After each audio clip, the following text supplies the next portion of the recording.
할렐루야, 살아계신 하나님께서 이 시간도 우리와 함께 하심을 믿습니다. 오늘은 말씀의 사람 네 번째 시간으로 성령의 조명만이 말씀을 깨닫게 한다라는 제목으로 하나님 말씀 증가를 하겠습니다. 여러분, 성령의 조명이 무엇입니까? 성령의 조명, 이 말은 신학교에서 배우는 용어입니다. 영어로는 illumination이라고 하는데 쉬운 말로 빛입니다. 빛. 성령의 빛이 없으면 성경을 읽어도 이해가 못하고 이해도 안 되고 깨닫지도 못한다는 것입니다. 여러분들도 경험을 해보셨을 겁니다. 성경 여러 번 읽어도 이해가 안 되는 구절들이 있습니다. 보통 때는 깨닫지 못하다가 어느 날 그 구절이 눈에 쑥 들어오면서 깨닫게 될 때가 있죠. 무릎을 치면서 깨닫는 말씀이 있습니다. 아, 바로 이런 뜻이었구나 그러면서요. 그렇게 성경을 깨닫게 만들고 생각나게 만들고 이해하게 만드는 것을 성령의 조명 사역, 빛을 비추는 사역이라고 합니다. 오늘 말씀 디모데후서 3장 16절 함께 읽겠습니다. 모든 성경은 하나님의 감동으로 된 것으로 교훈과 책망과 바르게 함과 의로 교육하기에 유익하니.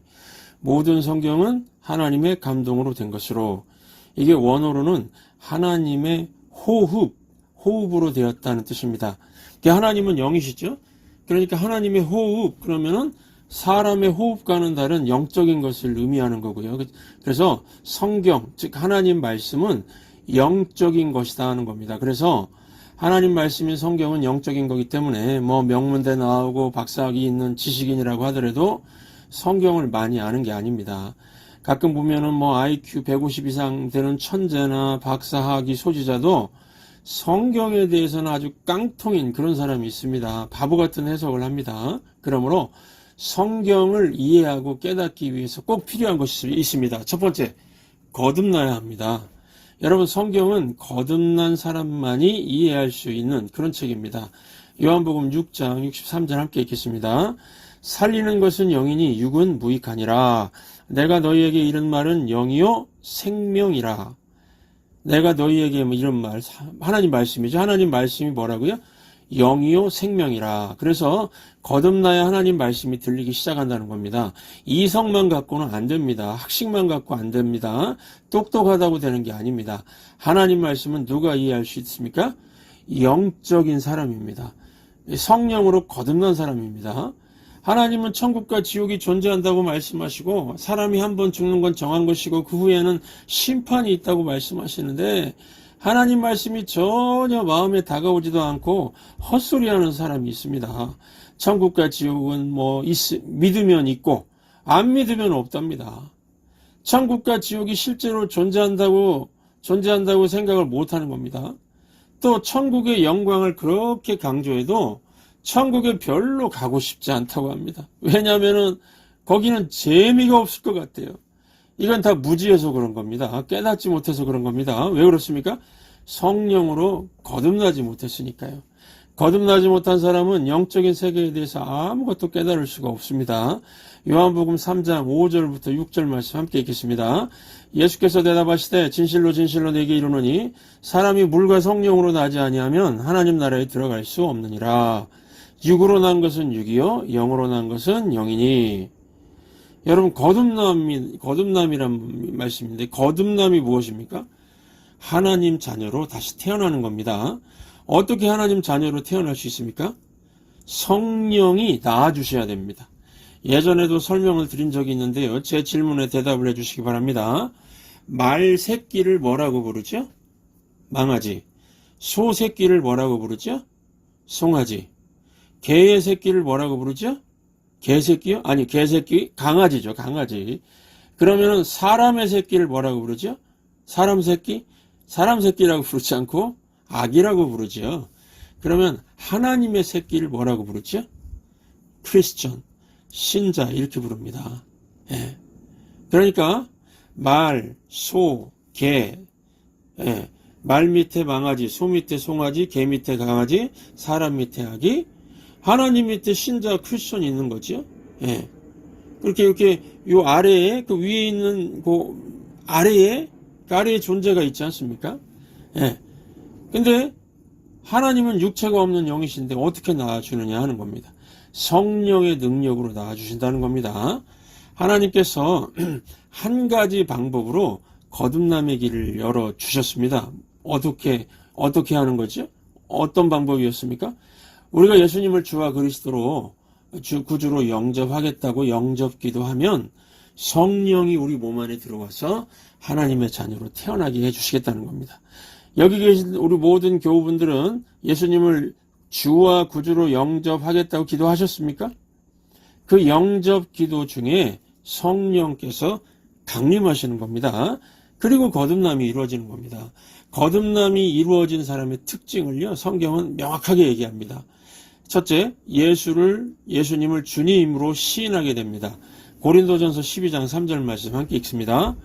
성령으로 아니고는 누구든지 예수를 주시라 할 수 없느니라. 그러니까 예수님을 주님이라고 고백할 수 있는 사람이 되었다는 것은 성령으로 거듭났다는 것을 의미합니다. 두 번째, 하나님을 나의 아버지로 고백하게 됩니다. 로마서 8장 15, 16절 함께 읽습니다. 너희는 다시 무서워하는 종의 영을 받지 아니하고 양자의 영을 받았으므로 우리가 아바 아버지라고 부르짖느니라. 성령이 친히 우리의 영과 더불어 우리가 하나님의 자녀인 것을 증언하시나니. 세 번째, 거듭난 사람의 특징 세 번째, 내가 죄인임을 고백하게 됩니다. 요한복음 15장 8절 함께 읽습니다. 그가 와서 죄에 대하여 세상을 책망하시리라.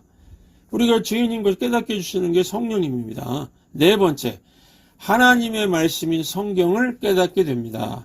요한복음 14장 26절 함께 읽겠습니다. 보혜사 곧 아버지께서 내 이름으로 보내실 성령, 그가 너희에게 모든 것을 가르치고 내가 너희에게 말한 모든 것을 생각나게 하리라. 그러니까 누구든지 예수님 영접하고 성령으로 거듭났으면은 이 네 가지는 다 경험했을 겁니다. 예수님을 주님이라고 시인하는 거, 하나님을 아버지라고 고백하는 거, 내가 죄인임을 깨닫는 거, 성경을 깨닫게 되는 것이요. 특별히 여러분 거듭나지 않으면은 성경을 아무리 많이 읽어도 무슨 말인지 깨닫지 못합니다. 예를 들면은 어느 술집 가니까 그 술집 벽에 성경 말씀이 걸려 있었다고 합니다. 누가복음 12장 19절.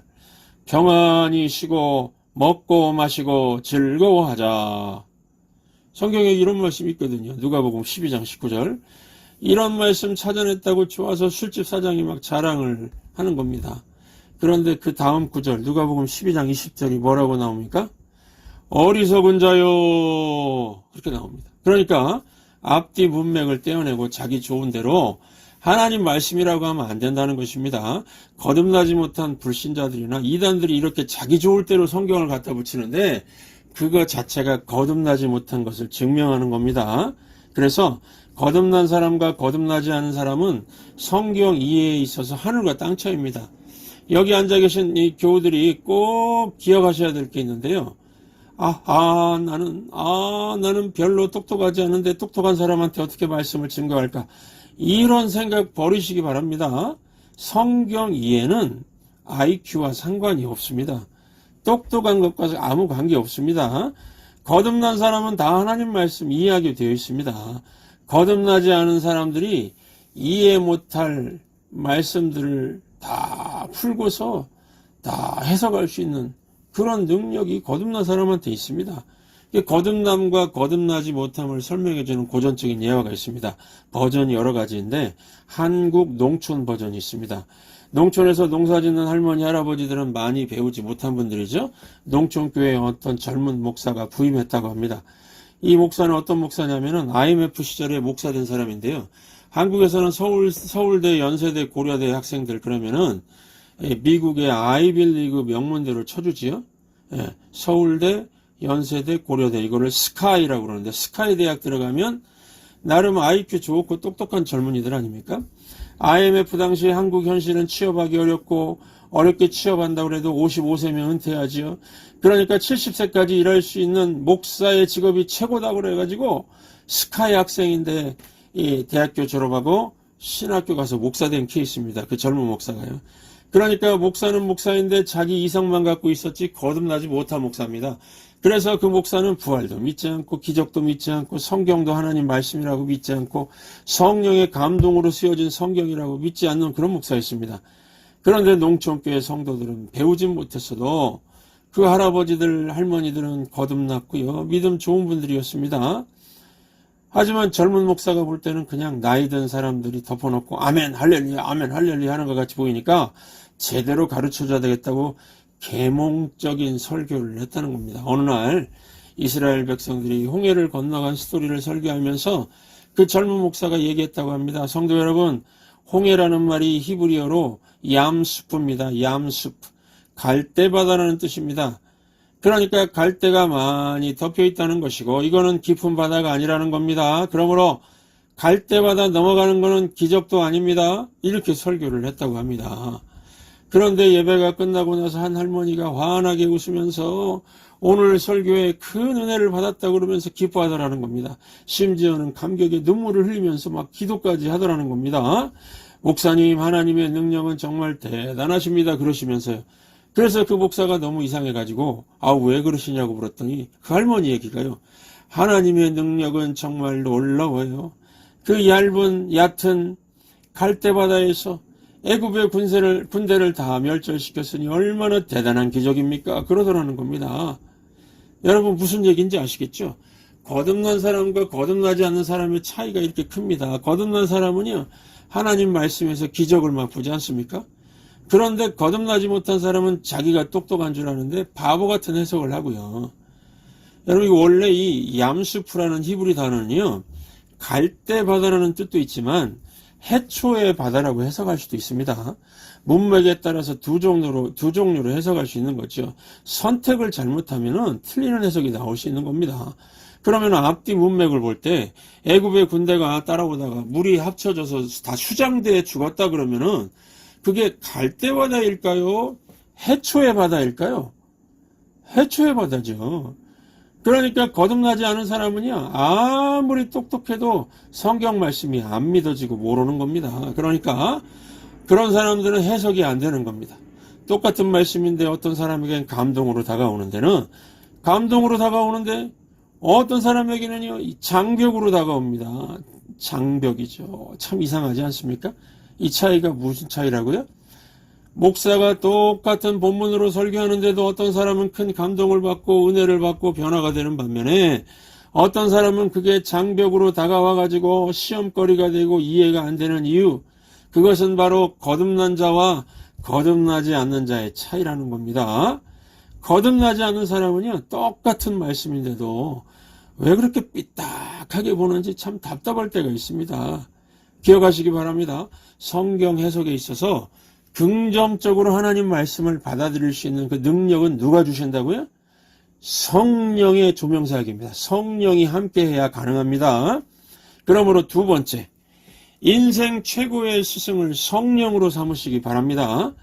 찬송가 453장 1절 보시면은 예수도 알기 원하네 크고도 넓은 은혜와 대속해 주신 사랑을 간절히 알기 원하네. 간절히 알기 원하네. 이걸 누가 알려주신다고 하는 겁니까? 2절을 여러분들만 한번 불러보시겠습니다. 2절 성령이 스승 되셔서 진리를 가르치시고 거룩한 뜻을 깨달아 예수를 알게 하소서. 여러분들 불러주시죠.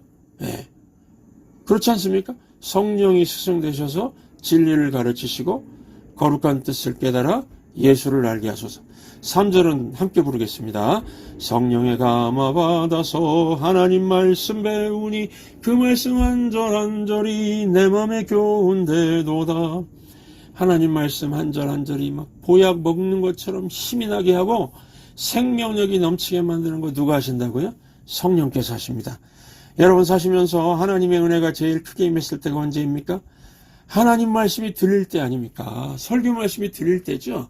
말씀이 들리면 생명력이 생기고 힘이 나고 하니까 세상에서 좌절하고 낙담하게 하는 상황 속에서도 말씀이 들리면 승리하는 인생 되지 않습니까? 가끔씩 교회 와서요. 아이고 시험 들었습니다. 시험이 들었다고 얘기하는 사람들이 있는데요. 시험이 왜 들까요? 말씀이 안 들리는 겁니다. 말씀이 하나도 안 들리는 겁니다. 말씀 안 들리면 위기입니다. 영적으로 죽어가게 되니까요. 그러므로 여러분들 예배 시간에 하나님 말씀이 들리고 큰 은혜 받기 위해서라도 이 찬송가 453장 몇 번씩 부르면서 성령이 스승되어 주셔서 오늘 설교 말씀을 잘 깨닫고 순종할 수 있게 해달라고 기도하시기 바랍니다. 저도 일주일 내내 기도합니다. 성령께서 하나님 말씀 깨닫게 해달라고요. 깨달은 말씀을 쉽게 잘 전달하게 해주시옵소서 기도합니다. 저는 부목사 생활을 거의 한 20년 하면서 이런저런 경험이 있는데요. 성도 중에 담임 목사 설교가 들리지 않아서 교회를 떠나겠다고 하는 얘기를 들은 적이 있습니다. 그런 얘기를 듣고 저라도 담임 목사님께 얘기를 해줘야 되는데 그거 얘기하기도 쉽지가 않더라고요. 쉽지가 않았습니다. 그 성도도 그 얘기를 담임 목사님께 직접 못하고 속으로 끙끙 거리다가 교회를 떠나는 걸 봤습니다. 저도 붙잡을 수가 없었습니다. 들리는 설교를 하는 교회로 가서 자기 영혼을 살겠다고 하는데 어떻게 붙잡습니까? 저는 지금도 그런 상황이면은 못 붙잡을 것 같습니다. 제게 어떤 분이 목사님 생긴 게 기분 나빠서 그래서 떠나겠습니다. 그러면은 붙잡을 겁니다. 가지 마세요. 제가 기분 나쁘지 않게 이제 노력하겠습니다. 이러면서요. 그런데 영적으로 살겠다고 들리는 설교를 하는 교회를 찾아가겠다고 하는데 어떻게 붙잡습니까? 그러니까 여러분, 제가 일주일 내내 얼마나 성경과 성령님께 매달리면서 기도하는지 아시겠죠? 들리는 설교를 하게 해달라고 간절히 기도하면서 설교를 준비하고 있습니다. 하나님 말씀이 믿어지게 해달라고 기도합니다. 여러분, 하나님 말씀이 믿어지고 성령께서 말씀을 한 절 한 절 깨닫게 해주시는 그런 삶을 살다 보면은요, 믿지 않는 사람이 오히려 이상하게 보입니다. 왜 저게 안 믿어질까? 그런 생각이 듭니다. 하나님이 하신 건데 왜 부활을 못 믿지? 성령님이 하신 건데 왜 처녀 탄생을 못 믿지? 예수님이 성령으로 잉태된 건 당연한 건데 죄인을 대신해서 죄값을 치르려면 사람으로 오셔야 되지만은 죄는 있으면 안 되지 않습니까? 죄인이 죄인 구원 못 시키는 거죠. 그러니까 사람인데 죄가 없어야죠. 그래서 성령으로 잉태된 건데 왜 그걸 못 믿지? 이렇게 생각이 드는 겁니다. 믿음이 당연해집니다. 하나님 말씀이 철석같이 믿어집니다. 이걸 누가 해주신다고요? 성령이 스승되셔서 그렇게 해주십니다. 그러므로 여러분들 인생 최고의 스승을 성령으로 삼게 해달라고 기도하시기 바랍니다. 성령이 스승되시면 예배가 기쁘고 사는 것도 기쁘고 모든 게 감사하고 즐겁습니다. 어떤 사람은 외적으로 다 갖고 있는데도요, 항상 힘들다, 지겹다, 재미없다고 합니다. 왜 그렇습니까? 성령 의지하지 않아서 그렇습니다. 성령 충만하면 삶에 기쁨이 넘칩니다. 제가 목사로서 예배 때마다 직접 느낄 수 있는 것은요, 성령 의지하면 예배의 깊이가 달라진다는 겁니다. 예배라고 다 같은 예배가 아닙니다. 사람마다 깊이가 다릅니다. 성전 뜰 예배라는 거 들어보셨죠? 성전 뜰 예배. 교회 마당만 받는 예배죠. 육적인 예배라고 할 수 있습니다. 대개 예배 시간과 함께 예배 딱 시작하죠? 예배 시간 시작이 딱 되면은 시작과 함께 잠이 듭니다. 쳐다보고 있으나 딴 생각으로 가득 차 있습니다. 몸은 있으나 마음은 참석하지 않은 것입니다. 성전 뜰 예배죠. 그런데 성령 의지하면은 지성소 예배를 드릴 수 있습니다. 영적인 예배를 드릴 수 있습니다. 지성소는요, 홀로 하나님과의 만남이 이루어지는 곳입니다. 여러분들 지금 눈앞에 뭐가 보이십니까? 성도의 뒤통수요? 성령 의지하면은요, 예배 시간에 내 죄가 보입니다. 하나님이 보이는 게 아니라 내 죄가 보입니다. 밝은 태양 아래 있으면 태양이 보이는 게 아니라 내 더러움이 보이죠? 이것과 같습니다. 우리 옆 사람에게 한번 얘기해 주시겠습니다. 세상에 믿을 놈 하나도 없습니다. 세상에 믿을 놈 하나도 없습니다. 남자만 그런가요? 여자도 마찬가지죠? 그래서 옆 사람한테 또 얘기해 주시기 바랍니다. 세상에 믿을, 뭐라고 해야죠? 세상에 믿을 여자 하나도 없습니다. 믿으면 실망하죠. 믿었는데 배신당하죠. 믿었는데 상처받죠. 왜 이런 일들이 일어납니까? 그 뿌리를 보면은 다 우리 죄성 때문입니다. 사람들 보고 놀랄 일이 아닙니다. 실망할 일이 아닙니다. 그럴 줄 몰랐네. 어떻게 나에게 이럴 수가. 이런 말 할 필요도 없습니다. 우리 다시 한번 옆 사람에게 말씀해 주세요. 그럴 줄 알았습니다. 네. 그럴 줄 알았습니다. 뭐 실망할 거 없다는 겁니다. 저는 더합니다. 네, 한마디 더. 저는 더합니다. 실망할 거 없습니다, 여러분. 여러분, 사람은 믿을 수 있는 존재가 아니라 용서가 필요한 존재입니다. 그러면 누굴 믿습니까? 하나님. 오직 하나님은 믿을 수 있습니다. 우리가 회개가 가능한 것도 하나님은 믿을만 하니까 하나님께 하는 겁니다. 회개는요, 자아 비판이 아니고 하나님의 긍휼을 구하는 겁니다. 죄인의 인생 뻔한 거 아닙니까? 이기적이고 분노하고 관계를 깨는 일을 하고요. 그러면서 자기 영혼도 계속 망가지고 무너지고요. 내 자신도 이런 내 모습이 싫지 않습니까? 그런데 성령 의지에서 지성소 예배를 드리면은 속죄의 은혜가 있습니다. 나 같은 죄인을 살려주시고 나의 추한 모든 죄를 사해 주시는 예수님의 덮어주는 은혜를 맛보게 됩니다. 여러분, 용서는 누가 할 수 있습니까? 용서받은 사람이요. 용서도 연습해야 할 수 있습니다. 우리가 하나님의 용서와 은혜를 체험하면은요, 용서할 수 있는 능력이 생깁니다. 나 스스로는 용서할 수 있는 능력이 없습니다. 용서받고 덮어주는 은혜를 맛볼 때 내가 치유가 되고 내가 새 힘을 얻고 다른 사람의 허물도 덮어줄 수가 있습니다. 덮어줌의 은혜를 체험하는 지성소 예배로 누가 이끄신다고요? 성령님입니다. 이 시간 성령 의지하는 예배를 통해서 성도의 뒤통수만 보고 돌아가지 마시고 내 죄가 보이고 죄사함의 은혜와 용서의 능력을 먼저 체험하시고 그 후에 남의 허물을 덮어줄 수 있는 하나님의 자녀들 되시기를 주의 이름으로 축원합니다. 지극히 높은 주님의 낮이 성소로 들어갑니다. 세상의 신을 벗고서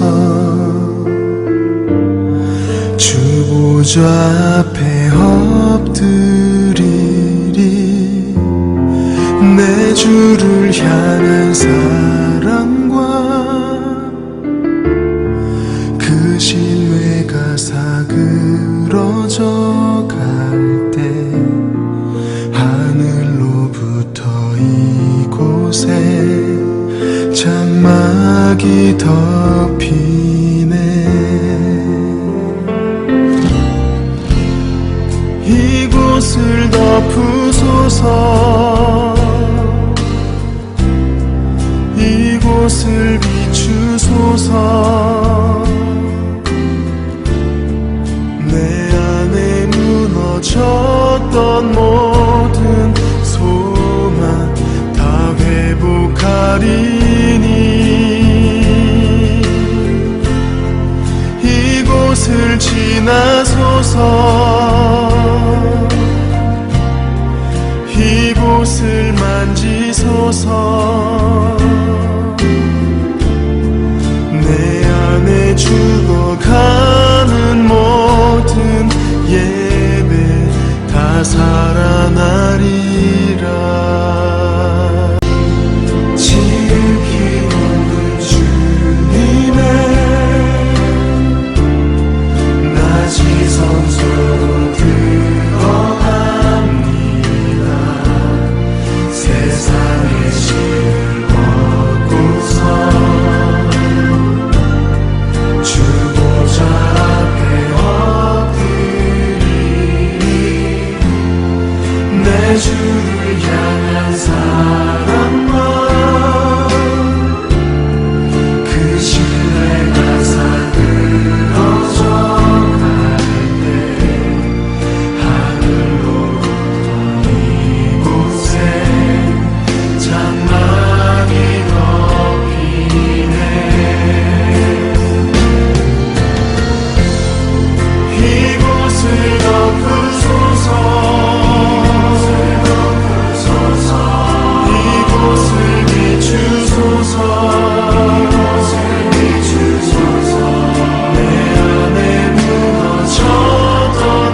이곳을 만지소서. 내 안에 죽어가